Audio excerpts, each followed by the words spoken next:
앞서 보도된 바와 같이 어제 여수의 한 가정집 냉장고에서 영아의 시신이 발견됐다는 충격적인 소식 전해드렸는데요.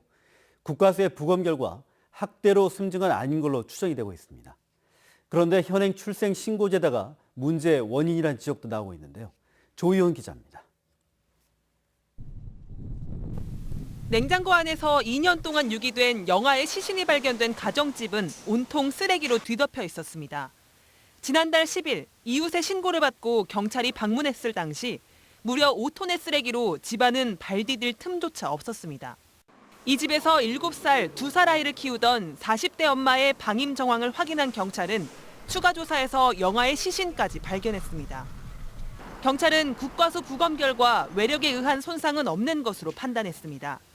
40대 친모는 밖에 나갔다 들어왔더니 아이가 숨져 있었다고 진술했습니다. 이에 따라 경찰은 학대로 인한 사망은 아닐 가능성을 높게 보면서도 혹시 친모가 아픈 아이를 의도적으로 방치했던 것은 아닌지 여부도 수사하고 있습니다. 외력에 의한 손상은 없는 걸로 나와서 이제 추가적인 부분에 대해서 조금 더 조사는 필요하겠지만, 이렇게 살해했을 그런 가능성은. 친모는 법정 미혼모로 친부와는 교류가 없어 양육비 등의 조력을 받은 적이 없었다고 진술한 것으로 알려졌습니다. 그런데 앞서 지난 2017년 부산에서도 비슷한 사건이 있었습니다. 당시 34살 미혼모가 혼자 출산한 신생아 2명의 출생 신고를 하지 않고 아기가 사망한 뒤 시신을 여러 해 동안 냉장고에 보관하다 적발됐습니다.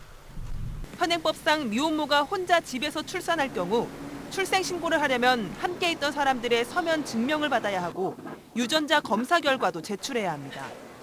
절차가 복잡하다 보니 출생 신고 자체를 꺼리게 되면서 아이들이 사회적 보호의 사각지대에 놓인다는 지적이 나옵니다.